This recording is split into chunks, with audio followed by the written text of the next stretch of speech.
Dieu. Bonjour, bonsoir pour ceux qui nous rejoignent maintenant et bonjour à ceux qui sont du côté du monde où il fait déjà jour maintenant. Simplement, je viens encore humblement partager avec vous un thème ce soir. Un thème qui est aussi, comme tous les autres, assez délicat concernant notre marche chrétienne vis-à-vis de notre Seigneur, les engagements que nous avons avec lui. Nous allons parler de quelque chose d'assez réel ce soir. Nous allons parler de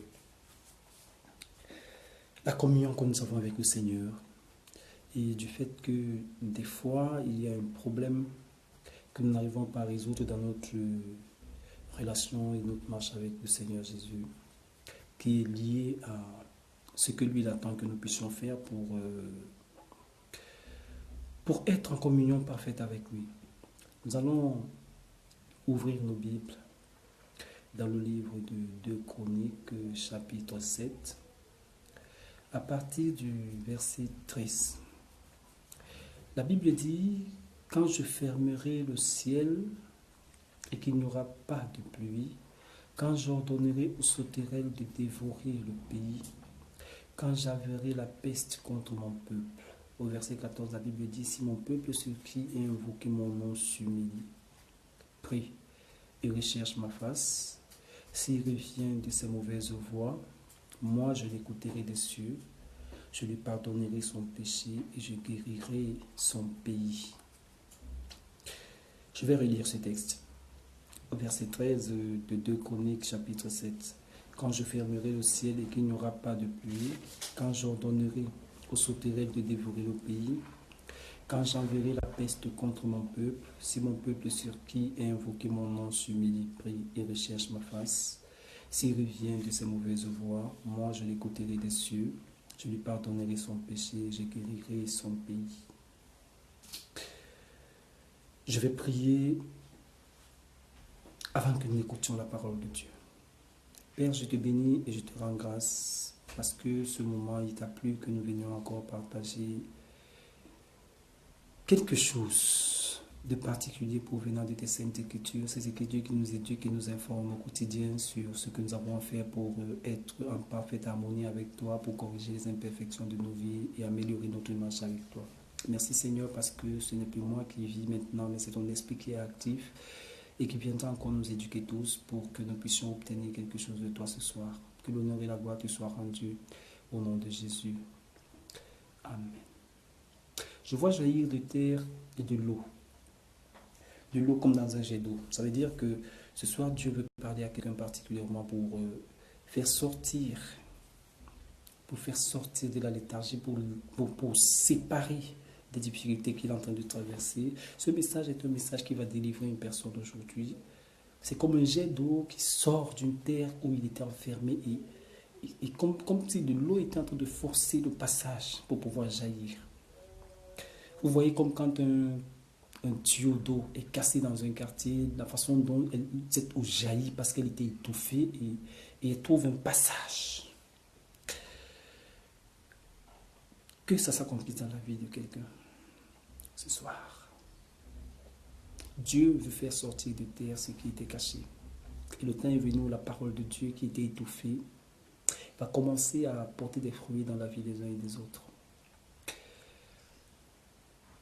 Voilà. La Bible nous parle de Dieu qui dit lorsqu'il fermera le ciel. Alors les chrétiens aujourd'hui, on ne sait plus que Dieu est capable de fermer le ciel. On ne le sait plus. On sait une chose, quand le ciel est fermé, c'est les sorciers, c'est le diable, c'est je ne sais plus quoi d'autre. Mais je vais te dire une chose, que la plupart du temps, nous sommes confrontés à des difficultés parce que nous sommes nous-mêmes le sorcier de notre propre vie. À cause de notre marche, à cause de notre conduite, à cause des choix de vie que nous faisons. Et vous savez, le quotidien de l'homme, lorsqu'il n'est pas en conformité avec la pensée de Dieu, il y a un problème. Et du coup, le Seigneur ne peut pas agir aisément dans une vie qui ne l'honore pas. Le Seigneur ne peut pas agir aisément dans la vie d'une personne qui n'essaye pas d'obéir à ses principes, qui n'essaye pas de se conformer à sa volonté, qui n'essaye pas de marcher selon ce qu'il pense. Parce que les hommes ont leur pensée, mais Dieu a les siennes. Il disait à Isaïe, aussi loin que le ciel est éloigné de la terre, ainsi mes pensées sont éloignées de vos pensées. Donc ce que Dieu pense, nous ne pouvons pas seulement savoir si nous n'avons pas une communion parfaite avec lui à travers son esprit, parce que la Bible nous enseigne aussi que c'est l'esprit que nous avons en nous qui sont de même les profondeurs de Dieu, parce que c'est lui qui nous permet de pouvoir comprendre la pensée première de Dieu lorsque nous lisons ses Écritures. Donc si tu n'as pas une parfaite communion avec le Saint-Esprit, il est difficile de pouvoir cerner les mystères. Et aujourd'hui, beaucoup d'entre nous ont perdu cette communion à cause de la conduite qu'ils ont, parce que le Saint-Esprit, lui, il ne collabore pas avec l'impureté, avec l'imperfection, avec, je ne sais pas comment je dirais, avec une vie qui n'honore pas le Seigneur. Donc, Dieu est capable de fermer le ciel. Dieu est capable de fermer le ciel. Généralement, lorsqu'on parle de pluie, on parle de bénédiction, on parle de source de vie. La pluie, en fait, c'est une source de vie parce qu'elle apporte de l'eau à la terre. Lorsqu'une terre est aride, et qu'il pleut sur cette terre, elle devient fertile. Ça veut dire que lorsque le ciel s'ouvre sur ta tête, il est possible que les bénédictions puissent arriver jusqu'à toi. Mais tant que le ciel est fermé, il est difficile que tu puisses entrer dans ta destinée, que tu puisses atteindre tes objectifs. Tu vas toujours trouver tout difficile au-devant de toi. Tu vas trouver ton parcours compliqué. Tout ce que tu entreprends ne trouve pas de solution. Simplement pour une seule chose. Parce que Dieu, des fois, n'est pas content de nous. Dieu, des fois, n'est pas content de notre conduite. Dieu, des fois, est contraint de créer des limites. Je vais vous dire une chose. Dieu est un père. Et comme tout père se comporte avec ses enfants à la maison lorsque ça ne va pas, il y a des décisions qu'il prend. Il y a des choix qu'il prend qui ne plaisent pas toujours aux enfants, qui ne plaisent pas toujours aux membres de sa famille. Dieu est un Dieu très rigoureux. Il est amour, il est bon, mais il est rigoureux dans ses principes. Dieu ne s'amuse pas avec ce qu'il dit. Parce que ce qu'il dit, c'est ce qui fait son honneur, c'est ce qui fait sa gloire. Ce qu'il déclare, c'est ce qui fait son autorité, c'est ce qui fait sa puissance. C'est là la source de sa personne.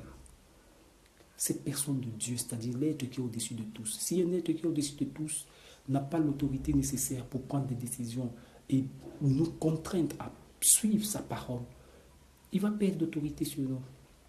Mais si nous aussi nous ne voulons pas obéir à Dieu, ça veut dire que nous n'acceptons pas l'autorité de Dieu dans notre vie. Et du coup, lorsque tu n'acceptes pas l'autorité de Dieu dans notre vie, qu'est-ce qu'il fait? Il ferme le ciel.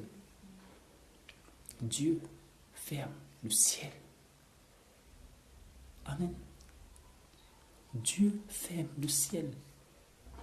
Il y a un mystère qui s'est produit le jour du baptême de Jésus. La Bible dit que lorsque Jésus s'est baptisé, le ciel s'est ouvert. Ça veut dire qu'avant que Jésus ne soit baptisé, le ciel était fermé sur sa tête. Il ne pouvait pas opérer des miracles. Il ne pouvait pas réaliser des prodiges. Il pouvait faire des petits actes, des petits exploits, comme beaucoup d'entre nous, beaucoup de chrétiens aujourd'hui. On se limite à de petits exploits, mais Dieu est au-delà des petits exploits. Prier pour un malade, ce n'est pas un exploit, ce n'est pas un miracle. Ce n'est qu'une promesse. Vous prierez pour les malades et ils guériront. Amen. Ce n'est pas quelque chose d'exceptionnel, mais Dieu voudrait que nous soyons des êtres exceptionnels, des êtres surnaturels. Le véritable problème aujourd'hui est que nous ne cherchons plus cette dimension surnaturelle-là avec Dieu. Du coup, qu'est-ce que Dieu fait? Il ferme le ciel. Parce que lorsque toi tu veux te limiter à vivre sur la terre, à dépendre de la terre, à dépendre des choses du monde, il est difficile que Dieu puisse agir. Il dit, quand je fermerai le ciel et qu'il n'y aura pas de pluie, quand j'ordonnerai aux sauterelles de dévorer votre pays, sauterelles signifie problème. Dans le contexte où nous sommes en train d'aller là, lorsque Dieu parle de sauterelles, les sauterelles, c'est des éléments destructeurs.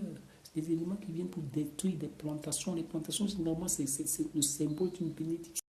Ça veut dire que dans ta vie, tu es béni, toute une vie, la vie du Seigneur. Ta vie entière est la vie du Seigneur. Lorsque cette vie, il y a des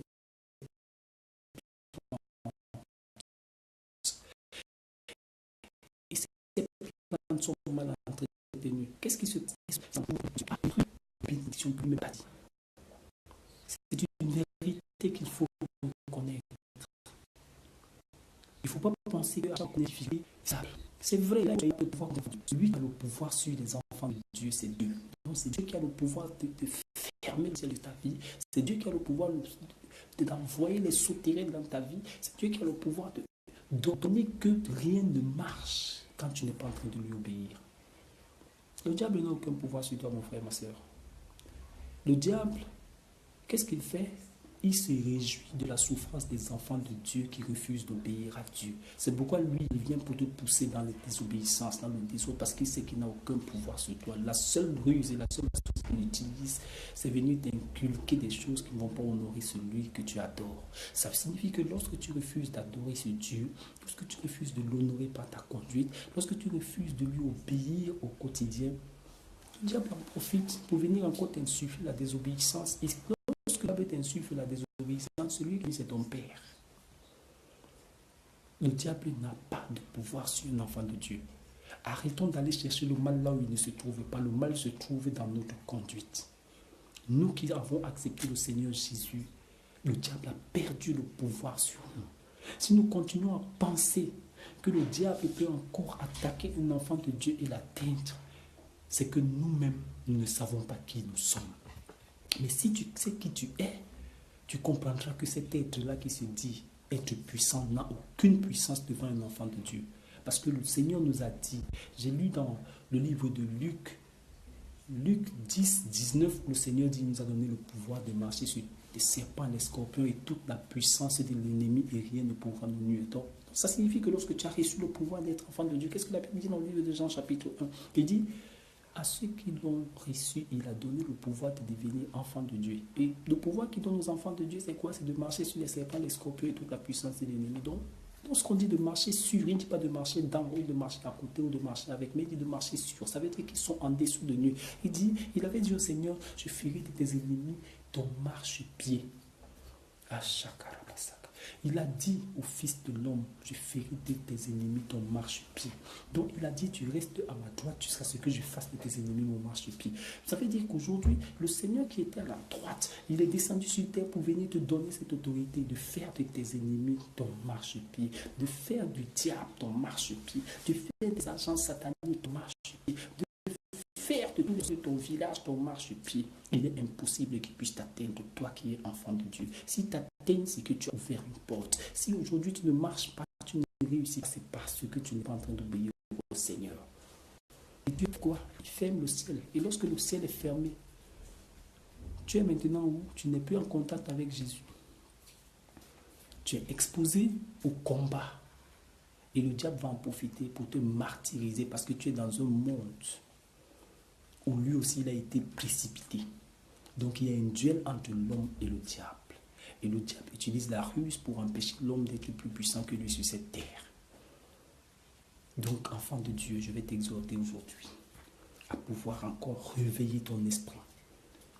Nous sommes en train de lire, il dit, j'ordonnerai aux sauterelles de dévorer le pays. Donc Dieu va ordonner aux sauterelles de dévorer quoi? Ton pays. Il dit, quand j'enverrai la peste contre mon peuple, donc c'est lui, il est aussi capable d'envoyer la peste. La peste, c'est les maladies, c'est le symbole des maladies. Toutes les souffrances que tu endures, des fois, c'est Dieu qui le permet. Parce que Dieu est capable de te punir. De te punir simplement parce qu'il veut que tu te répandes. Dieu est capable de te foudroyer simplement parce qu'il veut que tu te répandes. Et lorsque Dieu est en train de te punir, il ne te tue pas. Le diable, lui, vient pour... Jean 10 dit quoi? Il vient pour dévorer. Il vient pour tuer. Il vient pour détruire. Mais Dieu ne vient pas pour dévorer, détruire et tuer. Dieu vient pour punir, pour te pousser à faire quoi? À te répartir.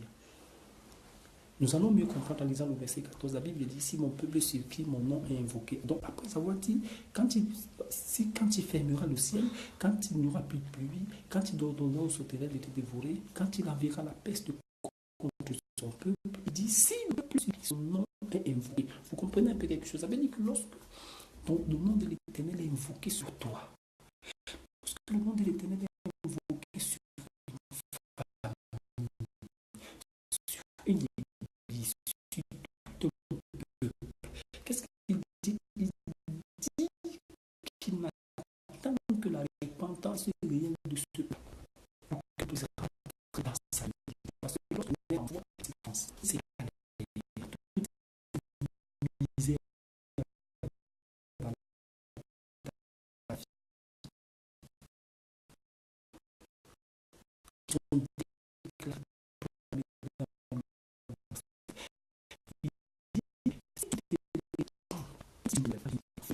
aujourd'hui, c'est chacun qui est celui-là, chacun est au-dessus des autres, c'est chacun qui est mieux que les autres. Personne ne veut se laisser guider, personne ne veut se diriger, personne ne veut entendre des consignes provenant même des supérieurs. Aujourd'hui, dans les églises, ce sont les fils spirituels qui sont devenus les pères de leur papa. Ce sont les fils spirituels qui connaissent l'accueil. Je suis le prophète tel. Tu es qui pour me parler comme ça? Je suis l'apôtre tel. Tu es qui pour me dire ce que tu es en train de me dire? Oh, je connais la Bible mieux que toi. J'étudie les Écritures mieux que toi. C'est pas ça qui est important devant le Seigneur. C'est pas ça. La Bible dit dans le livre de 1 Corinthiens 13, à partir du verset 1, il dit, si tu voudrais même, je vais lire clairement pour que tu comprennes. Parce que c'est quelque chose d'assez extraordinaire que j'ai compris. Et je me suis dit, mais il dit, quand je parlerai les langues des hommes et des anges, si je n'ai pas l'amour, je suis un bronze qui résonne et une cymbale qui retentit. Quand j'aurai le don de des sciences de tous les mystères, de toute la connaissance, quand j'aurai même toute la foi jusqu'à transporter les montagnes, si je n'ai pas l'amour parle d'unité. On parle de souffrir pour les autres. Jésus disait quoi? Il n'y a pas de plus grand amour que de mourir pour ses amis. Il faut être prêt à se suicider pour les autres, à ne plus exister, à se faire petit, à tuer le moi. À tuer le moi. Lorsque Jésus parle de mourir pour ses amis, c'est-à-dire tuer le moi. Et le moi, c'est l'ego. L'ego, c'est l'orgueil. C'est l'orgueil. Il faut tuer. Il faut tuer l'orgueil. Il faut s'humilier devant le Seigneur. Le Seigneur dit, si mon peuple, ceux qui mon nom est invoqué, s'humilie. S'humilier ne veut pas simplement dire, oh, venir se prosterner devant le Dieu, s'humilier devant Dieu et être orgueilleux avec son prochain. Il faut être humble. Il faut se rabaisser. La Bible nous dit que Dieu résiste aux orgueilleux. Et il fait grâce aux simples. C'est ce qu'il est en train de nous annoncer ici. Il est capable de te faire grâce si tu te rabaisses, si tu t'humilies, si tu changes ton attitude, tu te rabaisses devant les hommes, devant Dieu. Dieu va t'élever. Dieu va te libérer. Il dit, s'il prie une maladie, Paul disait aux Thessaloniciens, priez sans cesse. Je pense que lorsqu'il leur disait, parce qu'il avait constaté que ces gars ne prient pas. Parce que tu ne peux pas envoyer un message à des gens alors qu'ils sont en train de pratiquer quelque chose. Ça veut dire qu'en l'église des Thessaloniques, on priait que le jour du rassemblement. Si je vous analysez les paroles de Paul, si Paul dit prier sans cesse, ça veut dire qu'eux, ils avaient une période où ils ne priaient pas, une période où ils priaient même. Lorsque tu ne pries pas, le diable en profite. Il faut prier. Il n'y a pas une heure pour prier Dieu. Il n'y a pas un moment pour prier Dieu. À tout moment, partout où tu te trouves, à ton lieu de service, que ce soit dans la rue, que ce soit au milieu des amis, ta vie de prière doit être une priorité.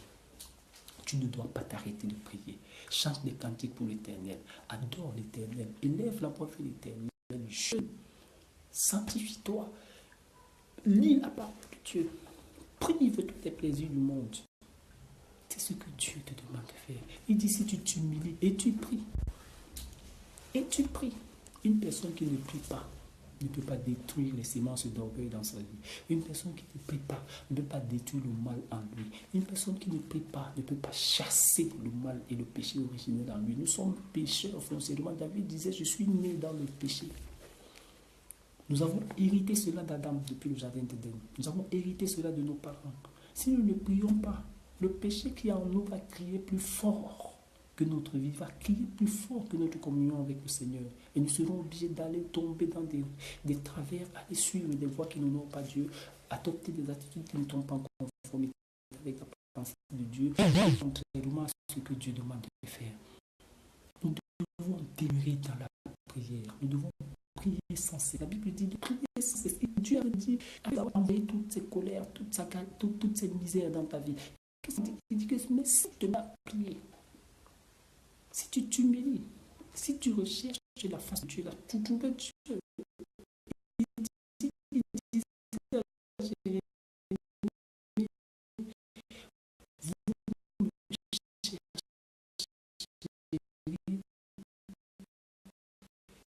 Vous me trouverez si vous me trouvez, vous me cherchez de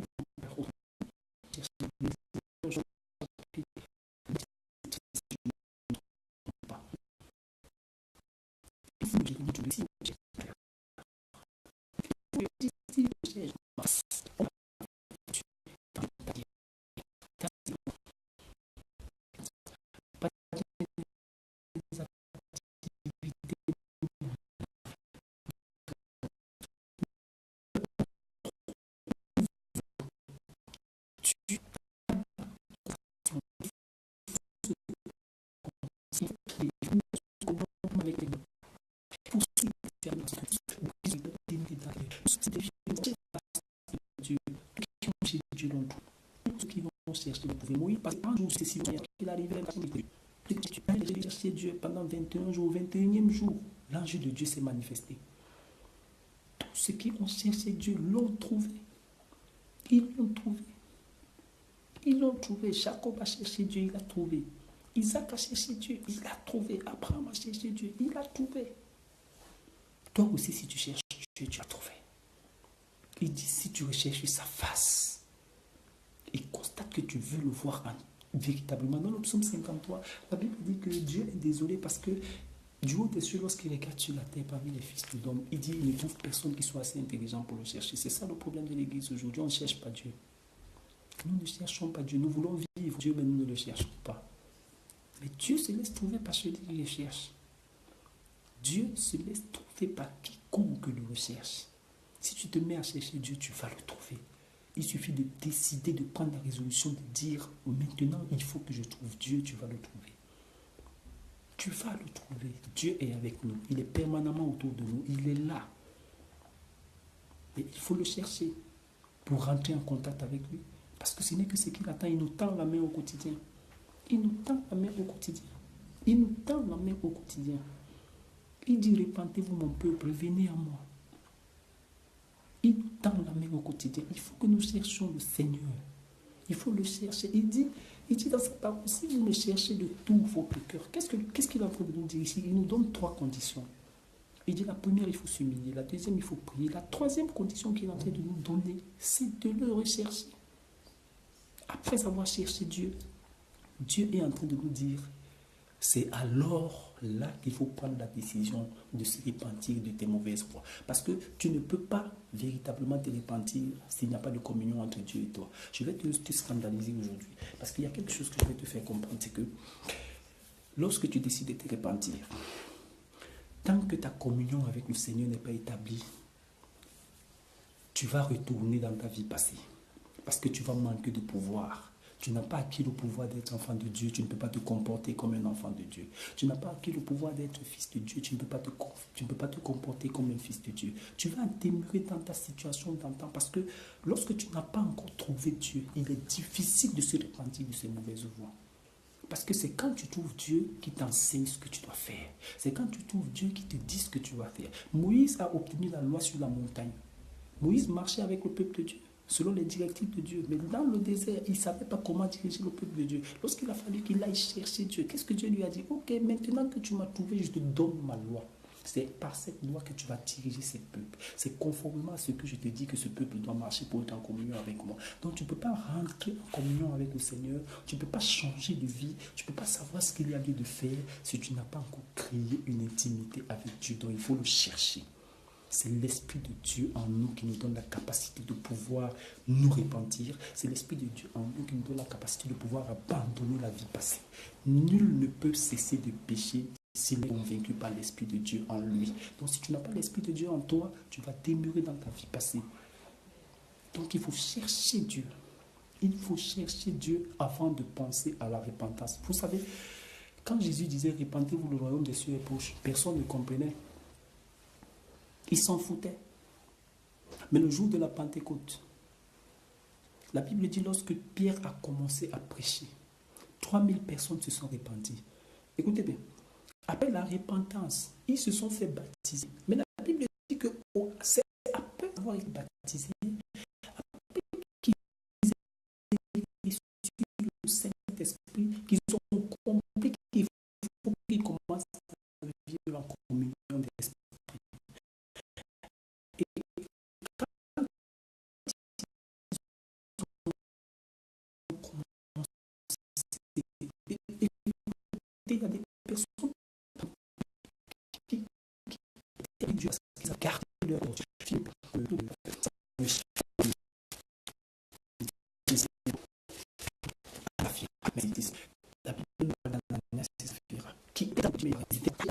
C'était toujours attaché. Ils avaient plus des choses du monde, plus ce qui leur appartenait de Dieu.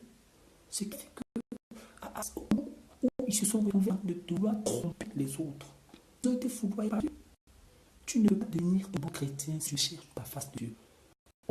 Tu ne peux pas parler de repenti si tu n'as pas trouvé la face de Dieu. Il faut la trouver. Ananias, Saphira, ils étaient mêlés au Dieu, mêlés aux chrétiens, aux yeux du monde, aux yeux des autres. Ils donnaient l'impression d'être repentis. Pourtant, ils étaient malhonnêtes. Pourtant, ils étaient restés ingrats.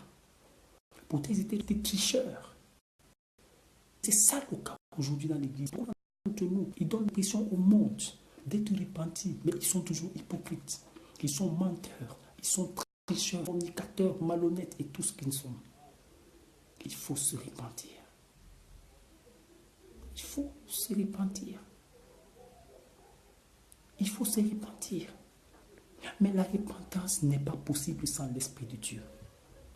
Le changement n'est pas possible sans l'Esprit de Dieu. C'est pourquoi Dieu nous dit ici, avant de nous parler de revenir de nos mauvaises voies, il nous dit qu'il faut d'abord rechercher sa face. C'est-à-dire qu'il faut chercher une communion avec l'Esprit de Dieu, parce que c'est l'Esprit de Dieu qui te donne la capacité de résister à la tentation. C'est l'Esprit de Dieu qui te donne la capacité de résister aux pièges du diable, aux obstacles que le monde te tend, à tout ce que le monde te présente. Écoutez, Jésus, avant d'aller chercher Dieu, il a reçu l'Esprit. Mais Jésus est arrivé dans le désert pour la croissance spirituelle. Lorsqu'il est arrivé dans le désert, qu'est-ce qui s'est produit? La puissance qu'il a reçue de Dieu lui a permis à la fin de son jeûne de s'opposer au diable. Le diable est venu lui présenter tous les plaisirs du monde, lui a tout présenté. Il a pu résister parce qu'il est d'abord allé chercher la face de Dieu. Il a trouvé la face de Dieu. Il est descendu pour affronter Satan. Mais beaucoup d'entre nous n'ont pas cherché la face de Dieu. Ils veulent affronter le diable. C'est impossible de vaincre le diable quand tu n'as pas trouvé la face de Dieu. Il est impossible de vaincre Satan si tu n'as pas encore trouvé la face de Dieu. Bien-aimé, il faut chercher Dieu. C'est ça le mal de l'Église aujourd'hui. C'est ça le mal des chrétiens aujourd'hui. Nous ne cherchons plus Dieu. Nous prions, nous crions, mais nous ne cherchons pas Dieu. Dieu se trouve dans l'intimité. Tous ceux qui ont cherché Dieu dans l'intimité, personne n'est allé chercher Dieu en groupe. On peut prier en groupe pour se soutenir mutuellement, mais quand il s'agit de trouver Dieu, c'est un engagement individuel, c'est une affaire personnelle. Ça ne concerne ni ta femme, ni tes enfants, ni tes amis, ni ton pasteur. C'est une affaire entre Dieu et toi. On ne trouve pas Dieu dans le bruit. On ne trouve pas Dieu dans le public. Je vais vous dire une chose. Tous ceux qui ont pu trouver Dieu, c'est des personnes à un moment donné qui se sont mis en marge de la société. Ils sont allés en dehors du train-train quotidien. Et c'est là-bas dans le désert qu'ils ont rencontré Dieu. C'est là-bas dans les cachettes qu'ils ont rencontré Dieu. Qu'est-ce que Jésus nous disait? Il dit, lorsque tu veux prier, ne te mets pas en public. Va dans un lieu secret. C'est un mystère que Jésus est en train de nous révéler. Jésus nous révélait le mystère de la face de Dieu. C'est-à-dire la face de Dieu ne se trouve pas en public, elle se trouve dans le secret. Amen. Jésus est en train de dire, lorsque tu veux trouver Dieu, il faut aller dans un lieu secret. Parce que dans le lieu secret, ton Père qui regarde là-bas va se manifester, il va se révéler à toi. Il te répondra, il te rencontrera. C'est ça le problème. Aujourd'hui, même quand on est en jeûne, il faut que tout le public sache qu'ils sont Dieu. Quand on est en train de prier, il faut que toute la société, tout le quartier sache que oh, cet homme est en train de prier maintenant. C'est vrai. C'est bien d'aider les autres, d'encourager les frères. Mais lorsque tu veux rentrer dans la dimension de la repentance, de revenir de tes mauvaises voies, il faut trouver la face de Dieu. Et la face de Dieu, c'est une affaire entre Dieu et toi. C'est après avoir trouvé la face de Dieu, c'est de revenir de tes mauvaises voies. C'est ce que fait avec Messe. Il dit, je l'écouterai des cieux. Amen. Donc quand tu commences déjà à te repentir des mauvaises voies, qu'est-ce que tu fais? Le ciel souffre. Le ciel fait quoi? Il souffre. Il avait dit dans le livre d'Ésaïe, chapitre 59, il dit, mon oreille n'est pas assez dure pour vous entendre. Maintenant, il dit, je vous écouter, je l'écouterai des cieux. Il dit que maintenant, il a disposé son oreille à écouter tes doléances. Avant, il entendait tes doléances, mais il ne t'écoutait pas. Il y a une différence entre entendre et écouter. Lorsque tu entends quelqu'un parler, il peut passer, il crie, tu entends, Dieu s'écrit. Mais quand on parle d'écouter quelqu'un, ça veut dire que tu es disposé à pouvoir aider cette personne à trouver la solution à ce qu'il dit d'exposer comme problème. Là, on parle d'écouter quelqu'un. Mais lorsqu'on parle d'entendre, c'est juste, tu peux entendre un bruit, tu peux entendre des gens crier, tu peux entendre des gens chanter sans t'intéresser. Mais lorsque tu prends la solution de les écouter, ça veut dire que tu veux t'intéresser à ce qu'il dit. C'est ce qu'il est en train de nous dire ici. Il dit dans le livre, il dit plutôt plus loin dans le livre d'Ésaïe, il dit, mon oreille n'est pas assez dure pour vous entendre. Ça veut dire qu'il nous entend, mais il ne nous écoute pas. On ne trouve pas de solution parce que Dieu ne nous écoute pas. Dieu entend tout blablabla, Dieu entend toutes nos larmes, Dieu entend tous nos pleurs, Dieu entend toutes nos plaintes, mais il ne peut pas nous écouter parce qu'il y a un problème. Le problème, c'est quoi? Nous ne sommes pas humbles, nous ne payons pas, nous ne cherchons pas sa face, nous ne voulons pas revenir de nos mauvaises voies. Et dans ces conditions, Dieu ne peut pas se manifester dans notre vie. Il faut que nous amenions Dieu à nous écouter. Dieu est en train de dire, après être revenu de tes mauvaises voies, il va t'écouter des cieux. Il va te pardonner ton péché. Les obstacles, le péché. Il va te pardonner ton péché. Et après, il va guérir ton péché. C'est-à-dire, il va te délivrer de tes problèmes. Il va te délivrer de la pauvreté. Il va te délivrer de la maladie. Il va te délivrer de la misère. Il va te délivrer des blocages. Il va te restaurer totalement. Il va te rétablir. Il va rétablir l'alliance entre lui et toi. L'alliance qui avait été perdue à cause de la désobéissance. L'alliance qui avait été perdue à cause de l'égarement. L'alliance qui avait été perdue à cause de la tricherie. L'alliance qui avait été perdue parce que tu n'avais pas de communion avec le Seigneur. Lorsque tu mets ces principes en application, Dieu rétablit cette alliance. Lorsqu'il parle de guérison, il parle de restauration. Parce que les maladies que nous avons aujourd'hui ne sont pas que physiques. Ce n'est pas que le paludisme qui nous dérange. Ce n'est pas que, je ne sais pas quoi, le sida, ce n'est pas que la tuberculose ou je ne sais plus quoi d'autre.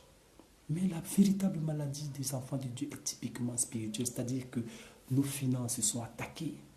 Notre prospérité est attaquée, notre avenir est attaqué, notre destinée est attaquée, nos projets sont attaqués sur le plan spirituel. Mais Dieu te dit ce soir, si tu t'humilies, si tu pries, si tu recherches sa face, si tu reviendras de tes mauvaises voies, et qu'est-ce qu'il fera? Il va commencer à t'écouter, il va pardonner ton péché et il va te guérir. Dieu ne pardonne pas parce que nous ne sommes pas repentis. Parce que tous les jours, nous passons le temps à rappeler au Seigneur ce qu'il sait déjà. Lorsque tu poses des actes, la Bible dit qu'il est omniprésent. Et la Bible dit qu'il est omniscient. Ça veut dire qu'il sait tout, il est présent partout au même moment. Donc ça veut dire que lui, tu viens généralement lui rappeler ce qu'il a déjà vécu et ce qu'il sait déjà. Parce que rien n'est caché à ses yeux. La Bible dit que tout est à nu et à découvert au-devant de lui. Donc rien n'est caché. Donc, étant donné que rien ne soit caché devant le Seigneur, tu n'as pas besoin de venir devant le Seigneur pour lui rappeler, oh mon Dieu, j'ai volé. Mais tu dois prendre la résolution de dire, je ne vais plus aller voler. Oh mon Dieu, j'ai trop menti depuis hier, mais tu dois prendre la résolution de ne plus mentir. Oh Seigneur, je viens devant pleurer parce que hier, je me suis prostitué, j'ai couché avec 10 hommes, j'ai pu avoir de l'argent, mais c'est vraiment, pardonne-moi pour hier, et puis demain tu repars.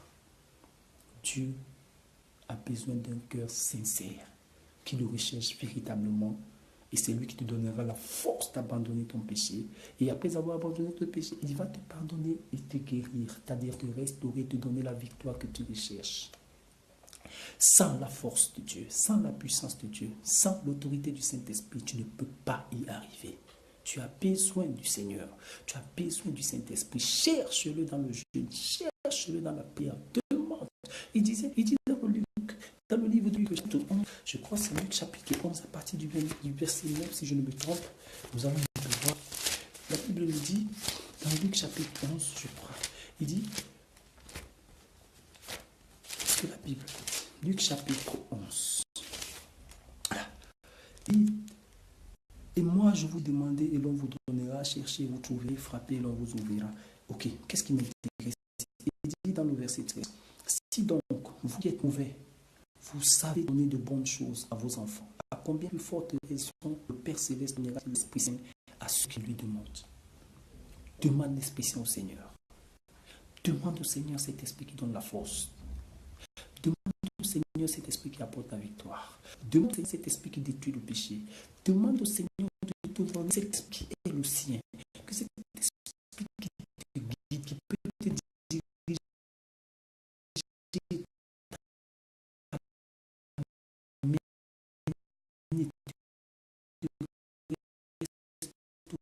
totalement, tout Seigneur de l'accorder.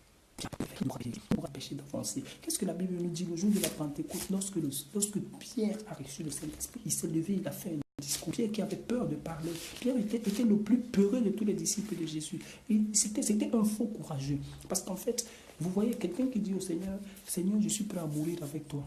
Il commence à marcher derrière le Seigneur, à se cacher pendant qu'on a rappelé le Seigneur pour aller le juger. Mais à l'endroit où on est en train de juger le Seigneur, un petit enfant vient dire à Pierre, tu connais Jésus? Il renie Jésus. Donc en fait, c'était un peureux. C'était un faux courageux. Mais la Bible dit que le jour de la Pentecôte, lorsqu'il a reçu l'Esprit, il a tenu un discours. 3000 personnes se sont converties.